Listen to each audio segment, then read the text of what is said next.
इरफान में इंग्लिश पे थोड़ा सा आते हैं। कुछ एक चीज़ है छोटी सी जिससे मैं आपसे एग्री नहीं करता, या आपके ऑफिस का माहौल से मैं एग्री नहीं करता इंग्लिश बोलने से, क्योंकि मैं अल्हम्दुलिल्लाह मैं भी ठीक इंग्लिश बोल लेता हूँ, लेकिन मैं सिर्फ वहाँ बोलता हूँ जहाँ मेरे सामने ओपोनेंट को इंग्लिश के अलावा और लैंग्वेज नहीं आती, उसकी मजबूरी है, बाहरी दुनिया में जाते हैं बोलते हैं। और यहाँ पे दो मेरे आपसे सवाल है। एक सवाल तो ये कि इंग्लिश कितनी इंपॉर्टेंट है फ्रीलांसिंग के लिए, हमारी कौम का बड़ा मसला है। मैं खुद इंग्लिश में 2 दफ़ा फेल हुआ था बीए में, तीसरी दफ़ा जाके मैं पास हुआ था। ये जो मुझे बोलनी आई है ये मुझे यूके में रह के बोलनी आई है, वरना खैर से मैं इंग्लिश में बिल्कुल निकम्मा ही था। तो एक तो ये बता दें कितनी ज़रूरी है, और जब आप अपने ऑफिस में हैं, अपने मुल्क में, अपने शहर में हैं, दूसरे को पंजाबी उर्दू भी आते हैं, तो इंग्लिश बोलने की क्या ज़रूरत है? अच्छा देखिए, पहले तो ये समझ लेते हैं कि फ्रीलांसिंग के लिए इंग्लिश कितनी ज़रूरी है।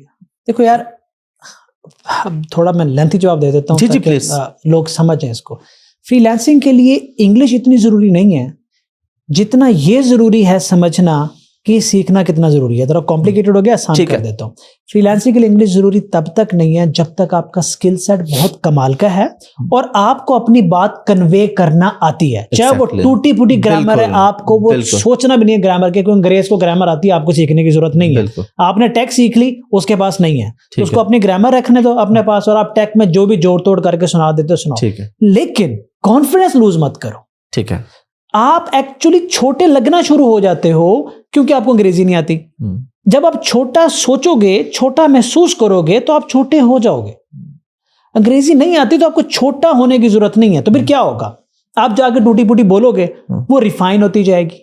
ऐसा ही होता है। आप अंग्रेजी रिफाइन करने के चक्करों में अपना स्किल सेट वीक कर बैठते हो, ठीक है, क्योंकि आप कॉम्प्लेक्स का शिकार हो जाते हो। वो होने की जरूरत नहीं है। आपकी मदर टंग नहीं है, आपकी नेटिव लैंग्वेज नहीं है, आपकी फर्स्ट लैंग्वेज नहीं है, तो be proud on your language, और फिर जाके जितना आता है बोलो, और फिर वक्त आता है आप सीख गए ना, तो वक्त आता है आप सीख जाते हो। सो फ्रीलांसिंग के लिए स्टार्ट के लिए अंग्रेजी जरूरी नहीं है, वो हाई लेवल अंग्रेजी जरूरी नहीं है, बट आप सब समझने की बात है।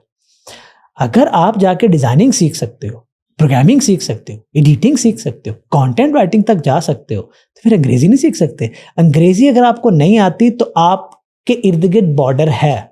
अगर आपको इंटरनेशनल लैंग्वेज आती है तो आपके लिए बॉर्डर खत्म हो, दुनिया आपके लिए खुल गई, बॉर्डरलेस हो गई। तो फिर आप उसको सीखो तो सही, लेकिन सीखने का हम परफेक्शन की तरफ चले जाते हैं। जैक मा को कभी अंग्रेजी बोलते देख लो, वो अंग्रेजी भी चाइनीज में बोल रहा होता उसका कोई फर्क नहीं पड़ता ना, उसका एक्सेंट क्या है, कोई फर्क नहीं पड़ता। लेकिन वो कौन नहीं पड़ता कि उसके पास स्किल है ना, स्किल है, अचीवमेंट है। Go with the skills. मैं जब जाता था जब फ्रीलांसिंग में आया था, मैं आपको अपना वाकया सुनाता हूँ। मैं जब कंपनी में था तो क्या होता था कि मैं डेवलपर था और बीच में बिजनेस डेवलपर होते थे जो क्लाइंट से बात करते, इधर से मुझे बुलाते थे, क्लाइंट उनको बताता था अंग्रेजी में, वो उर्दू में मुझे बताते थे, और मैं उर्दू में इनको बताता, वो ट्रांसलेट करके उसे बताते थे फॉर मैनी ईयर्स।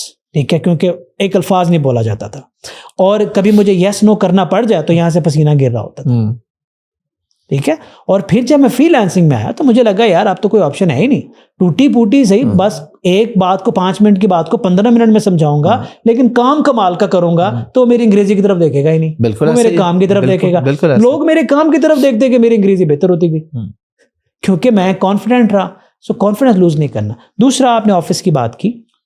पहला तो ये कि हमारे ऑफिस में कोई ये मैंडेटरी नहीं है कि अंग्रेजी बोलना है, लेकिन ये जरूर होता है कि अगर आपका बिजनेस इंटरनेशनल क्लाइंट से डील करना है तो आप थोड़ा कल्चर मिक्स रखते हो ताकि प्रैक्टिस होती रहे। घर में भी जाके पंजाबी बोलोगे, ऑफिस में भी आके पंजाबी बोलोगे, और क्लाइंट के साथ जाओगे तो जुबान भी सीधी नहीं होगी ना यार, तो थोड़ा थोड़ा वार्म अप तो चलता रहना चाहिए। तो ऑफिस में हम वो रखते हैं बस। लॉजिकल।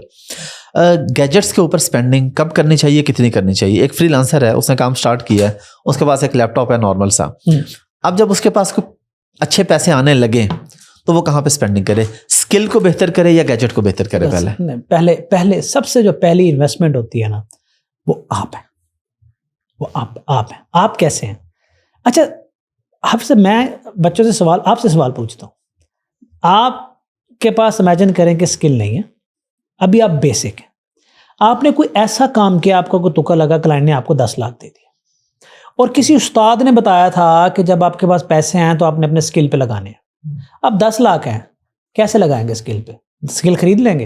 नहीं, खरीदने नहीं, जाहिर बात है, कुछ ना कुछ कोई कोर्स बाय किया, कोई वीडियो बाय की, किसी मेंटोर से कोई टाइम लिया, उधर से कुछ चीज सीखी। ये करने से पहले आप अपने स्किल कैसे बढ़ाते? पहले ये समझ लेते हैं कि स्किल लोग बढ़ाते क्यों नहीं है। फ्रीलांसिंग में गए, 6 घंटे काम किया, $2000 कमाए, 12 घंटे काम किया, $4000 कमाए। तो ये 16 घंटे काम करके $6,000 पे चले जाएंगे ताकि सेविंग कर लें। ठीक है, ठीक है। मैं सेविंग को इस तरह से डिफाइन करता हूं कि आप 8 घंटे काम कर लो, वो जो 2 एक्स्ट्रा घंटे काम करके $2,000 लेने थे ना, वो ना लो, वो किताबें पढ़ लो, ठीक है, वो कोर्स कर लो।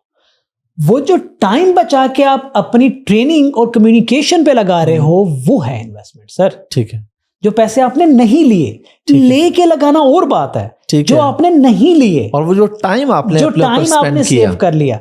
I can develop in 23 different technologies, you know that, but I am not doing coding. लोग मेरे लिए कोडिंग करें। ये जो टाइम बचा मैं किताबों पे लगाता हूँ, मजीद सीखने पे लगाता हूँ, और अब पूरी कंपनी छोड़ के जा रहा हूँ।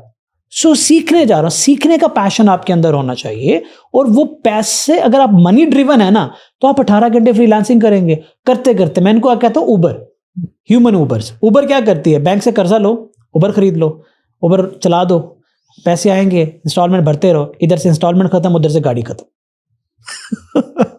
ऐसा ही है, वो 3-4 साल में कर रहे होते हैं। बच्चे भी यही कर रहे हैं, 4-5 साल अपने आप को वो रगड़ा लगाते हैं, जो पैसा आया वो भी खत्म, बच्चा भी खत्म, क्योंकि ग्रो तो किया नहीं था। सो इसलिए जरूरी है कि आप सबसे पहले गैजेट नहीं, अपनी जात पे लगाएं। गैजेट बहुत जरूरी है तो ले लें, गुजारा कर लें, लेकिन ये जो अयाशियों में पड़ जाते हैं ना, सिविक की रेस में लग जाते हैं, ये यहाँ तबाही फेर जाते हैं। ये जो खाला को इम्प्रेस करना है, फूफी को इम्प्रेस करना है, बहुत सारे सिलसिले होते हैं, खाला और फूफी को नहीं करना होता। हाँ, बस वो मसले में बच्चे फंस के ना, कंपैरिजन कर करके ना अपना बेड़ा गर्क कर बैठते हैं।